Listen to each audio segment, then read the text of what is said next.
Good evening, everyone. Good evening and welcome to the Beyond Access series.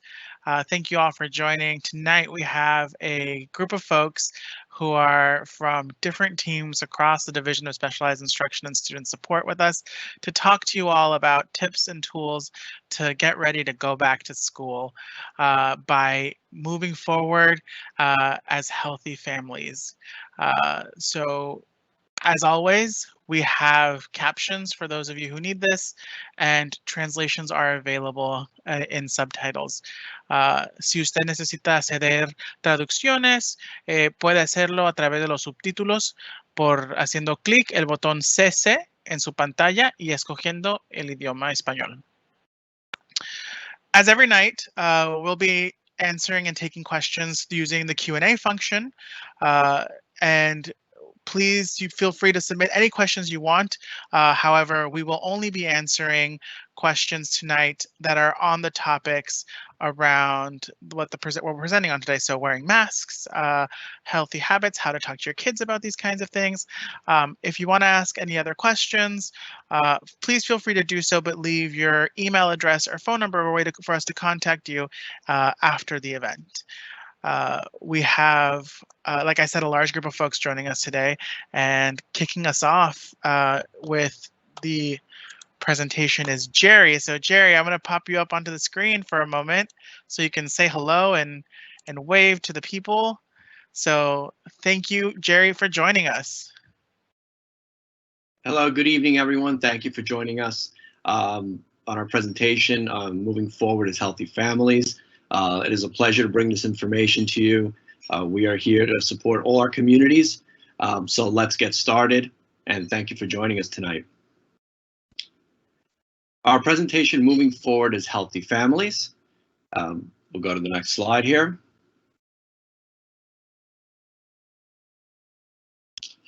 Welcome, parents. Let's do some introductions of our team so everyone knows who's with us here and who's here to support all of your communities. We have Lynn Kandrak, the Executive Director of Special Education Compliance.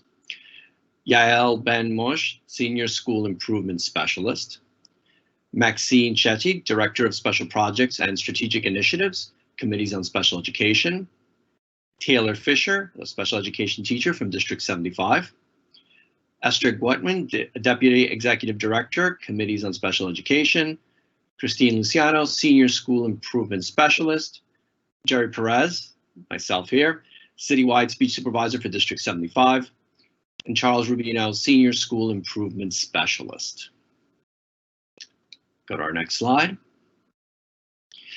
Let's get an idea of what we're going to be talking about today and what direction we're heading. So we're, as partners, we're going to discuss how you and your child will prepare to return to school in September. I'm going to talk about setting up routines, positive conversations about going to school, reducing stress, and creating safe spaces to explore all of our emotional well-being.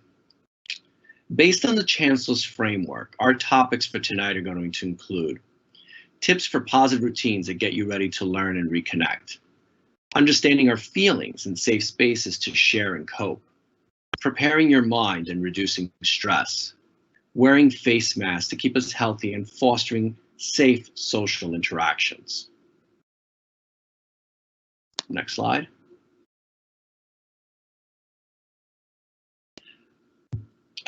So as we discussed before, based on the Chancellor's framework, we're going to be looking at our feelings and identifying these safe spaces, and how do we cope with stress in a positive way. We're going to look at practicing self-care for reducing this stress and the anxiety that may come from it. And as we discussed a bit, wearing face masks as part of an overall keeping safe practices, right, which will include social distancing and other components we'll talk about. On our next slide. So what do we hope to accomplish in this conversation with all of you? Our goals of our webinar tonight, that parents and guardians will be able to ensure we're taking care of ourselves, that we're going to find ways to establish routines as we look ahead to the new school year, and we're going to create opportunities for family fun and engagement. We hope to provide you with healthy ways to cope with stressors, Ways that you can support your child's social and emotional well-being. Ways to model and encourage your child to keep healthy during COVID. And our next slide. So let's begin our discussion in the recognition of our own stressors. Even before we begin to talk about these pieces, it's really important that we mention that these feelings are normal. These feelings are typical given the conditions that we're going through. We shouldn't feel in any way that there's something wrong when I'm feeling this way. This is part of a normal process that occurs with all of us, and it can look different for us. It can look different for our children, for different members of our community. But we want to be able to talk about it and recognize it and acknowledge it. So in that, we want to just look at it. Do you worry about your own health and the health of your loved ones, your financial situation or job, or loss of support services you rely on? You may notice change in your sleep or eating patterns, difficulty in concentrating, possibly worsening of chronic health problems or some sort of onset of chronic health problems, worsening or onset of different types of mental health conditions. You may experience decreased energy levels, fatigue during this process. On our next slide. So what does stress look like?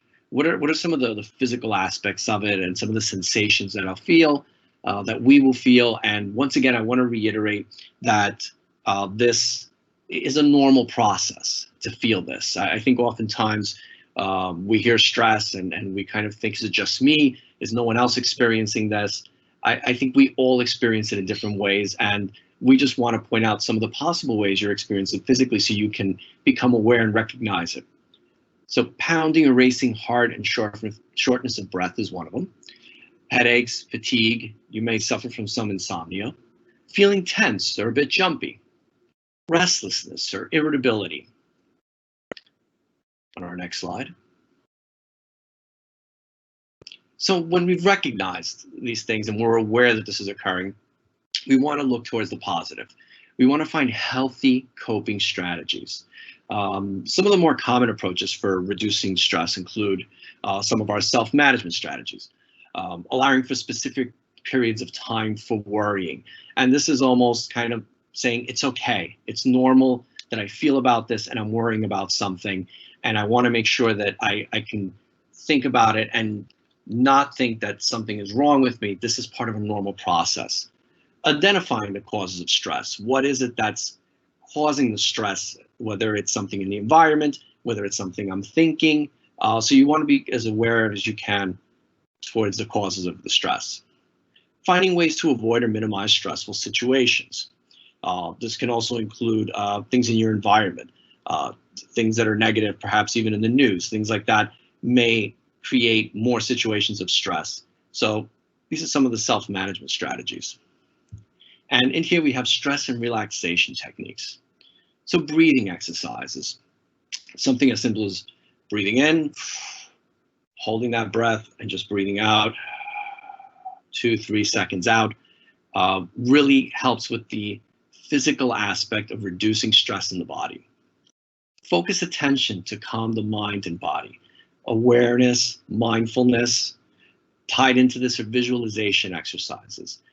We have this image here of a serene landscape, and this image is there to invoke a sense of calm. You want to have imagery going through your mind that invokes calmness to help reduce your stress levels. These are part of our coping strategies. And on our next slide. So next time you feel your stress level rising, try one of these strategies. And there's no one size fits all when it comes to these techniques and strategies. What works for one may work for another. What works for you may work for your child or may not, right? And it's always important to try to do it together, right? If something is causing you stress, it's probably causing some stress for your child. So doing it together is a good way to reduce that stress and to bond in a community familial way, right? So some of the more practical and common ones: eat healthy, having a healthy diet, exercise or take a walk, get some fresh air as part of that walk. It could be as brief as just a couple of minutes, going around a block or a circle in a park, whatever it may be, right? Important to keep communication going and connecting with others. During this time, FaceTime, Zoom, text messages, all of these pieces still allow us to remain social with others and communicate. Find activities that you really enjoy. Arts and crafts, for many sometimes coloring, drawing is a good way to de-stress and is an excellent coping mechanism. For many of us, listening to music, whatever it is that we're fond of, really helps to bring down the stress levels physically as well as emotionally. As mentioned before, the deep breaths. When you're feeling that anxiety or you're feeling some stress building up, it's an excellent way to reduce that physical aspect. Take that breath in, breathe out, give yourself a couple of seconds, repeat it, and it really assists in the physical aspect of stress. And as mentioned before, when we talk about some pieces of negativity in the environment, you want to avoid too much exposure to news. In our age now, with all the social media pieces, it's a constant bombardment of information. And it's too much information. It's too much information for us. It's too much information for our children. We need to take a step back from that, so we don't feel that burden of all of these things that are happening. And then perhaps you feel like, is there anything I can do? And you feel a sense of, how does one cope through all this? So it's important to recognize these things. The awareness and the recognition is the first step in that process. And then using these coping strategies to reduce that stress level, and then get us ready as we actually go on to the next slide.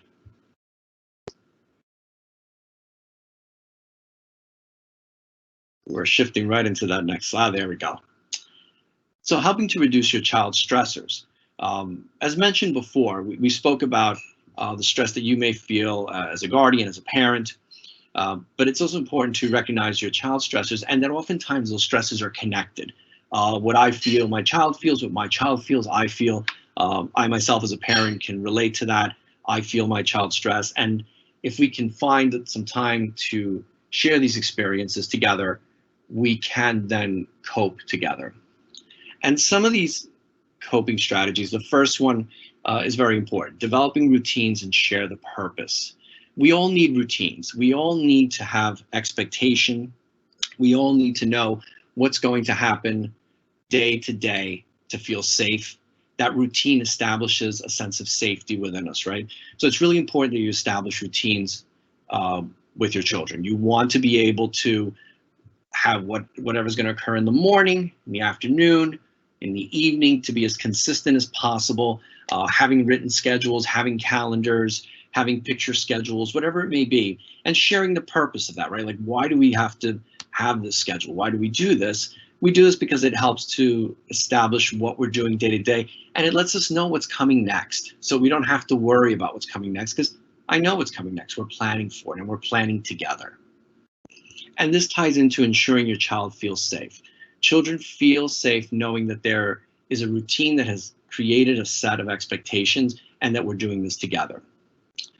Part of that process of knowing that we're doing this together is to talk to your child at a time that works for both of you. Find that time where you can disconnect from other things that are happening in your life, and just you and your children, or as a family, you can come together and talk about it and set the routines, the expectations, and so forth.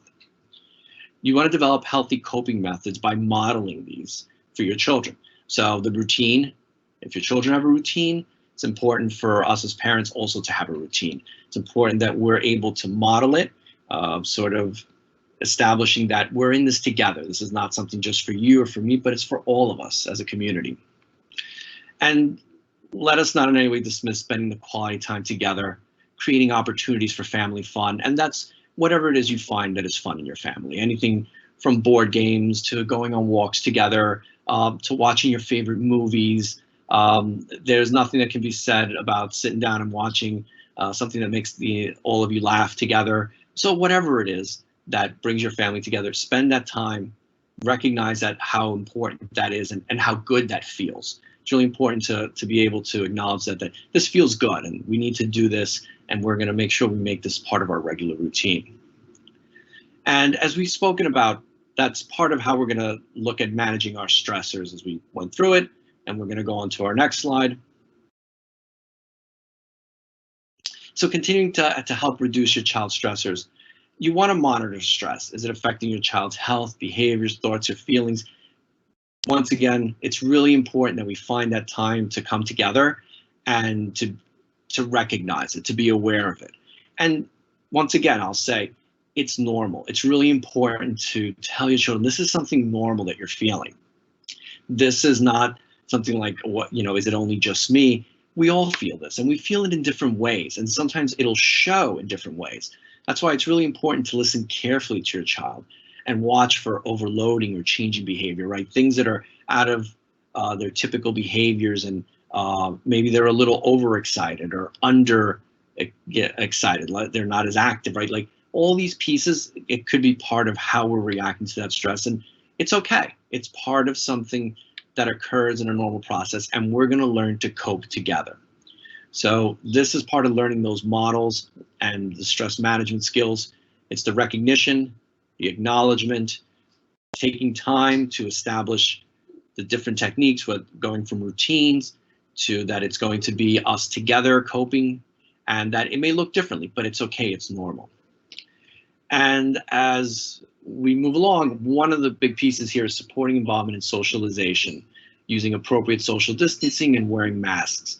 We're going to be looking at these pieces in terms of how we're going to stay safe while continuing socialization. Communication and socialization are key, and it is a key area that helps to reduce our stress. Talking to others, communicating with others in whichever ways we communicate are vital to our coping strategies with stress as we are, dealing with all different types of situations in our environments. In our next slide here. And here we're going to come to a segue on questions. As Jose mentioned before, the Q&A function there to type your questions. I'm going to pass it over to Jose to see where we're at with questions and so forth. I see that folks have been paying such close attention to you that they haven't had a chance to really write in any questions. I did get one from Paola. Hola, Paola. There are some folks who are having some technical difficulties through an iPad, so apologize for that. But I want to go really quick before we move on with the presentation and give folks a chance to type in some questions, to share that in the chat, in the messages that you're saying today in the Q&A function, you should see a link to the resource document for today's presentation, where we will be sharing it's a list of links for all the links that we'll be sharing today. Some of those resources include some great tips to go along with some of the information that Jerry has already shared. So I think we can turn it back and move forward. Okay, so let's segue as hopefully many of you are able to get on, and you're thinking about all of this. We're going to segue from where we were before. We were talking about stress, right, and the coping strategies for that. And one of the big pieces we just left off with was social interactions. And we're going to take a look at one main area in terms of safety and having safe social interactions, which is wearing masks. And for the purposes of this webinar, masks and face coverings will be used interchangeably. So when I speak of masks and you're looking at images of masks, face coverings are part of that as well. So we'll go on to our next slide. So let's talk about masks and our children. We have various ranges in terms of age for our kids. We're going to start looking at it developmentally. We'll look at wearing masks can be difficult adjustment for all of us, but especially for kids, right? It's not something that's natural to all of us. We normally don't wear masks when we're out in public, when we're in buildings, or let's say even, as we're in schools or so forth, whatever it may be, we don't normally wear masks. So it's important, as we talked about stress, that we acknowledge and we recognize. It's really important that we acknowledge and recognize this piece as well. We go to the next slide. But did you know that wearing a mask is fun? And the key to take away, I think, from as you're looking at this image, is the positivity, the humor, all the pieces that come with in terms of when we're talking about masks, let's focus on a very positive conversation around masks and how we can make it engaging, how we can make it part of our daily routines, and how we're going to make it something that is going to allow us to continue socialization, but in a safe way. Next slide. So thinking of this from some children's perspective, even some of our teenagers, seeing others wearing masks can be scary for some kids. Even wearing a mask can feel a little scary. Once again, in recognizing and acknowledging things, I think it's important to remember that most experience of young children seeing people in masks are when they've gone either to a doctor or if they've seen something on television with masks or a hospital. It's not necessarily been something that that feels okay, and you're kind of like a little put off, right? So important to recognize that. And we'll go on to the next one. So one of the things we can do here is we can be imaginative here. We can have ideas that allow them to embrace their inner superheroes. A lot of our younger kids are really into superheroes, and it's important to have conversations with them about how they're going to do their part to protect others. You're protecting yourself, but you're also protecting others in your community. And this is where the masks get fun, right? You have your Superman, Spider-Man, Batman, whatever it is you're into in terms of your superheroes. It could be anything. It could be something even more personalized. But the masks are there because I am doing something good for others. I am a hero. I am keeping everyone safe. And that is the message that you need to start having the conversation with. This is why we're doing it. We're doing it to keep others safe. Here's our purpose in establishing this routine.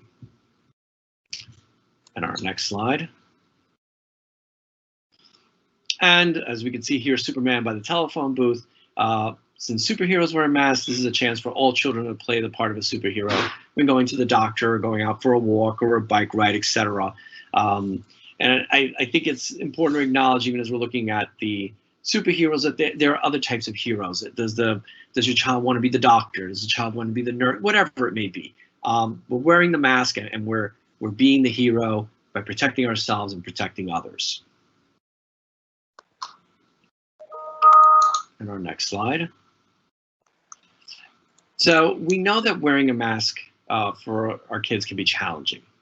And we've talked about some ways to make them feel good about it. We've looked at it from the standpoint of it's protecting others, the superhero. Some of the things that we can do physically with the masks is we can decorate them. We can model by having them use it on their favorite stuffed animals.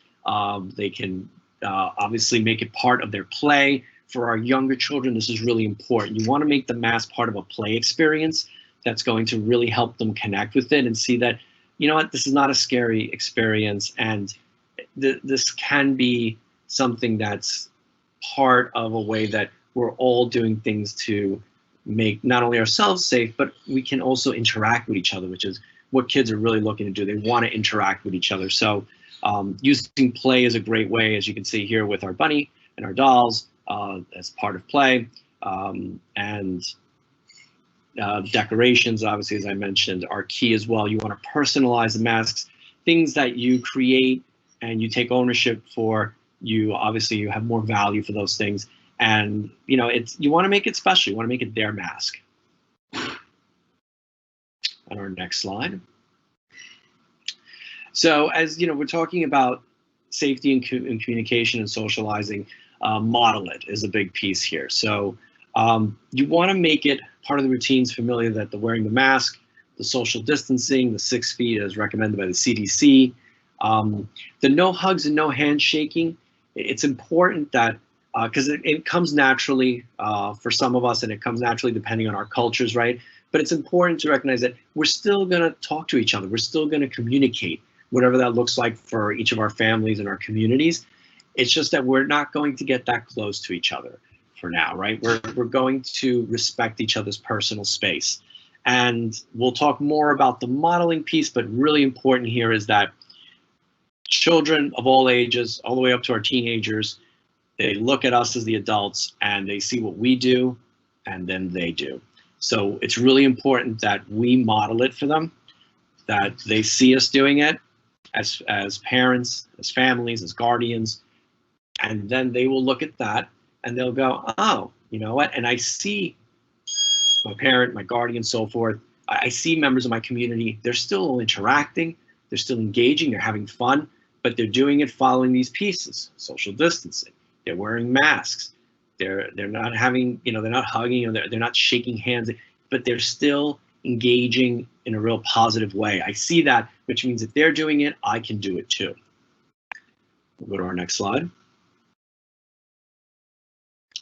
And continuing to talk about that modeling, showing what we do so our children can do. Just simply when you have to go to the store, run errands, let them see them. And for our younger kids, we're talking about superheroes. Let them see you being the superhero. Wear the mask. And a piece that here is really important is with the masks and the face coverings, we shouldn't just assume that everybody knows how to put it on. I think we need to just say it step by step. I take the mask, I put it over my face. If it's like the picture on our left, as you're seeing here with the loops, actually both have the loops. The loops go behind my ears. I cover my nose and mouth. Some masks or face coverings, you may have to push a little bit on the nose just so it covers that whole part area there and it closes.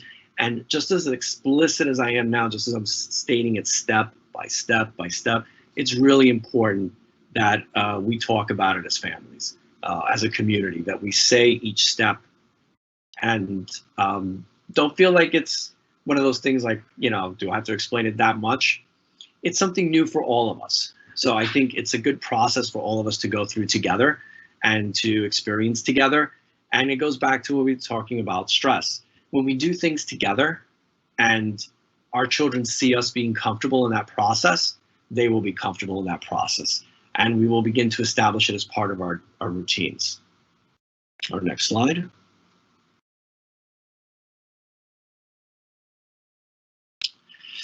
Positive reinforcement is huge. We all respond to positive reinforcement. So the same is for our children. Use praise, small rewards, and really important, remember to be patient. So here, even with the mask, when it comes to teenagers may want specific masks. There are masks that have different things that mean different things to teenagers and their experiences. And that's fine. If you're comfortable with that, you should encourage it. We want to encourage safe practices as we continue to connect with each other in our communities.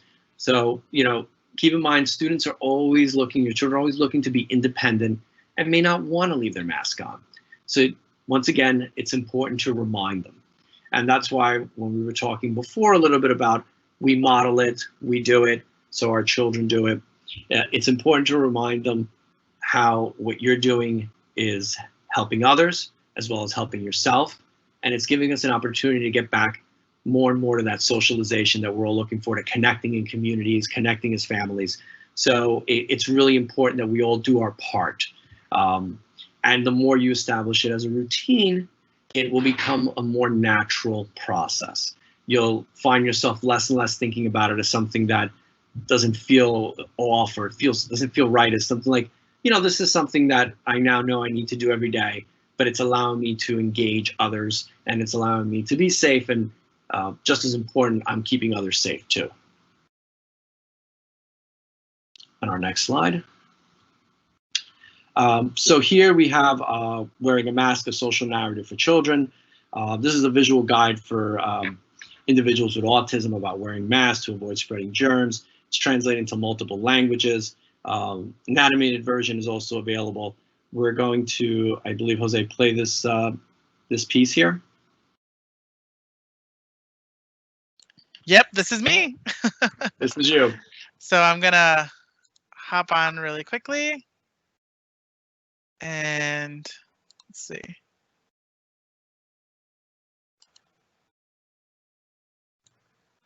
Hi, folks. As I transition this over, let's see, to the social stories. This is what we have shared with you all in the past with our related services team, sharing the wearing a mask social story. And so as you can see here,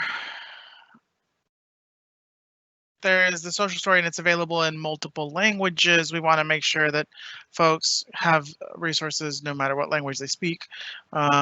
And so you can see them in multiple ways. You can see them as the entire story at once, as you can see here, and just scroll through it. And it talks about the various different things. It talks about how decorating masks by like putting stickers on things.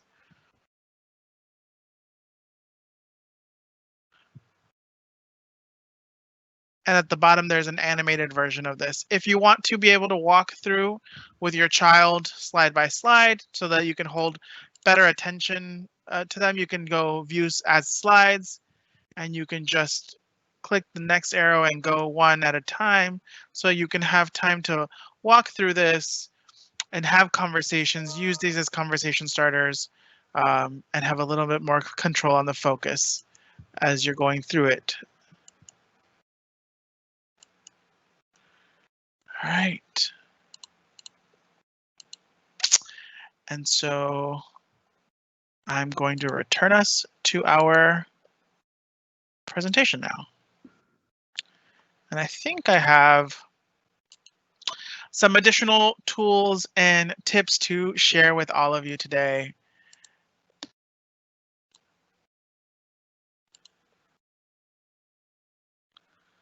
So some of these are items that we have shared with you in the past with our in-person services presentation.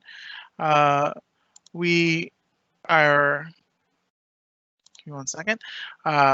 So this link is on how to talk to your children about coronavirus. And if I, cancel. If I click on it and open it, you should be able to see an article from NBC News around that. More social stories. These links, of course, should be included into your resource document, the link which you should have available to you. I also want to, we have some videos to share with you all today. And the first video that we're gonna talk about is how to, it's about encouraging your children to wear a mask.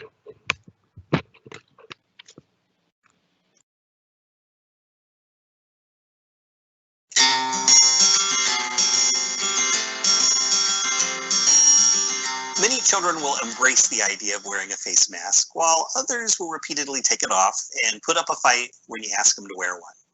Fortunately, there are some things you can do to ease this new routine in our lives. First, have open and truthful conversations about why face masks are important in a way that answers your child's questions and demonstrates the importance of protecting others from those of us who may be carrying the virus but not showing symptoms.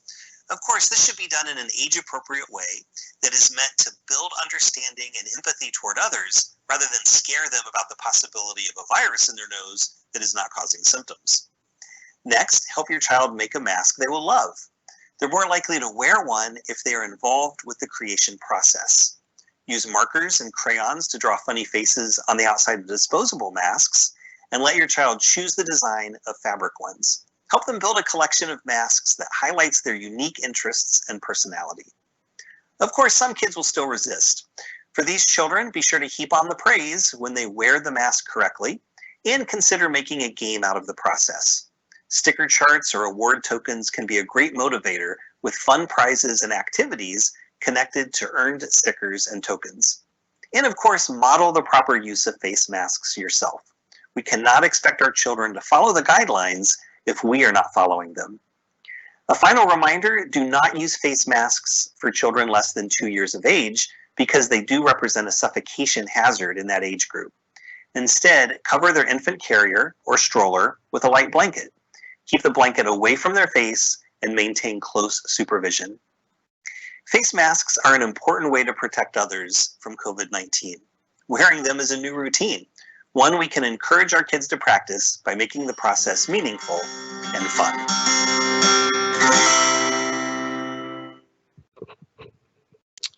All right, and then so that is a great way a tool to be able to use for you to go back and learn different ways to talk to your child about wearing masks, because it's something that most of our kids never had to think about before, right?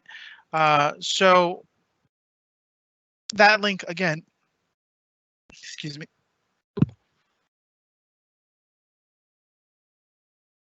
Sorry, that link again is also in your resource document.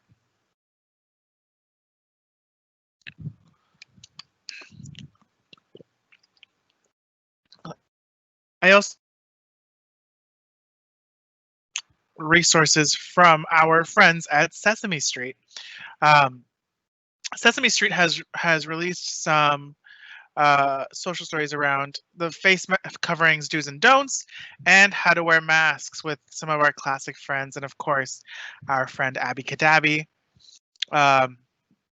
So these are available on the Sesame Street website. The link again in your resource document. But as you walk through, you can use this to walk through, and Bert and Ernie can walk you through the do's and don'ts of how to do things. And Abby Kadabi walks you through the steps of wearing masks and why we do that. These are available for free for everyone.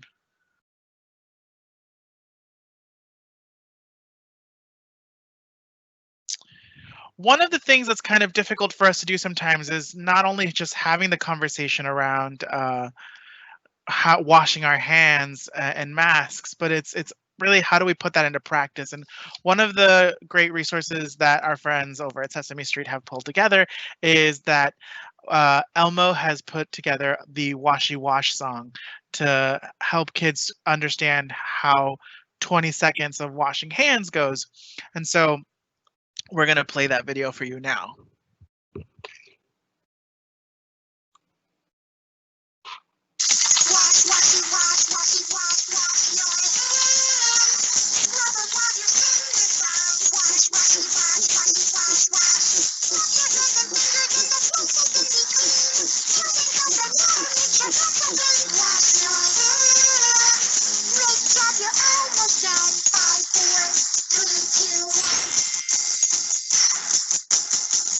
For more from Sesame Street, check out the PBS Kids video app. So this is a great resource because for many of us and for many of our children, Sesame Street is something that they know, they're familiar with, and it'll help them make that connection. I love, there's two versions of this video. There's the Washy Wash song with just Elmo, and this version was Elmo with friends, and I love this version because it shows different friends with different settings. So it looks very differently because it's one of those things that we have to be very cognizant that, like, not everybody's hand washing stations might look the same. So Elmo does this by having 3 additional friends who all have different maybe sinks. Some friends who might have to use a bottle of water to wash their hands because they're outside at the park or whatever. Might be the situation. So this is a great way to get to show your kids not only how to wash your hands, but how long to wash your hands. And you can learn the Washy Wash song and sing it while washing your hands. And so some of our kids really would not really appreciate a Sesame Street video if we showed it to them because they're a little older, but it's still a little, they still might be too young to have a straight out conversation about coronavirus and spread. And so our friends at PBS Kids answer that as well by creating the Healthy Habits by the Odd Squad. And so one of their videos is around social distancing.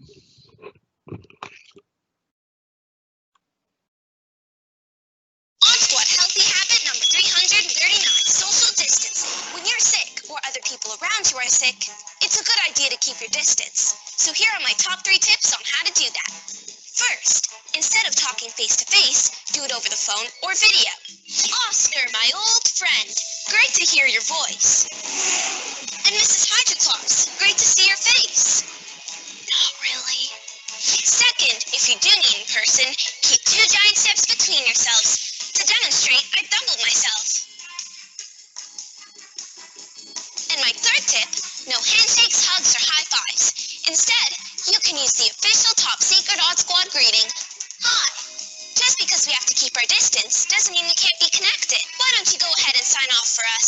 Stay strong, stay healthy, because Odd Squad needs you. Not how I would have done it. For more from Odd Squad, check out the PBS Kids video app. So the Odd Squad has a whole host of videos to help have those conversations around staying healthy in our current world. Those links to both of those videos are also in the resource document for you all. And they have additional videos to help. So Sesame Street, which is ideally or typically created for ages 3 to 4, and Odd Squad created for ages 8 to 5. But however, we know that with children with disabilities, it's really not so much with the age, it's really what's developmentally appropriate. So if it's developmentally appropriate to show them Sesame Street resources, that's great. And if it's developmentally appropriate to show Odd Squad resources, that's great as well. So Sesame Street has when should you wash your hands, and it's a great another 30-second clip where they depict many different situations, whether from anytime you come back into the home, anytime you need to touch your face, anytime you're going to take your mask off, wash your hands. Again, Elmo's Washy Wash song, like I talked about earlier, and the Washy Wash song with friends. And then, of course, learning to cough and sneeze with Grover. So sometimes you got to sneeze or you have to cough. And one of the ways that we do this is learning how to use your sneeze into your elbow versus your hands to avoid spread of germs. The Odd Squad has a lot, and I just picked these top 3. They have a version of how to wash your hands that's a little more cool for some older kids by using goo and slime and things. Again, sneezing and coughing safety, and then the video that we saw on social distancing. And sometimes you might have some kids who are a little older than that, and you might need to go a little bit unconventional. And so I highly recommend the American Red Cross and the International Red Cross, Red Crescent TikTok accounts. They post public health videos all the time around healthy tips, and here are some of them that might appeal some of our high schoolers or teens. Let's go like this. Spin around, stop. Double take 3 times. 1, 2, 3. Now it's time to bring it around town. 48. Bring it around. Show me how you move, how you get. So that was a TikTok from the American Red Cross showing teens how to wash your hands using some audio from SpongeBob SquarePants, which you might not think is the most cool thing for a high schooler, but trust me, they love it. I've been talking to my cousins a lot, and I actually asked them to help me find some TikToks from reputable sources, and last week they had sent me these. So there's also this one is from the International Red Cross, Red Crescent, talking about healthy habits as well.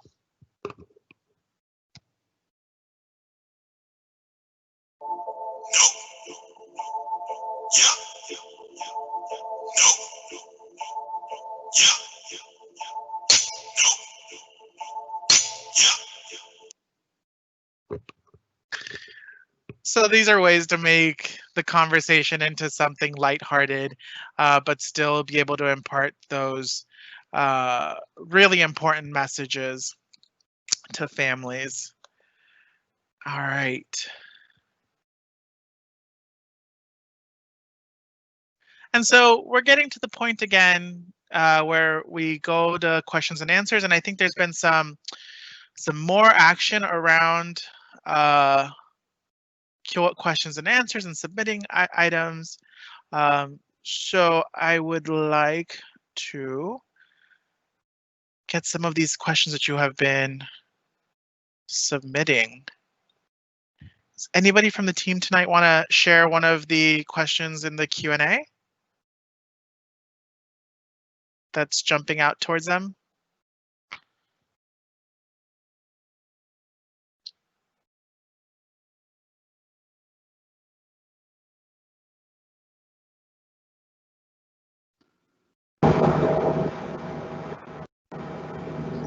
I think I hear Lynn.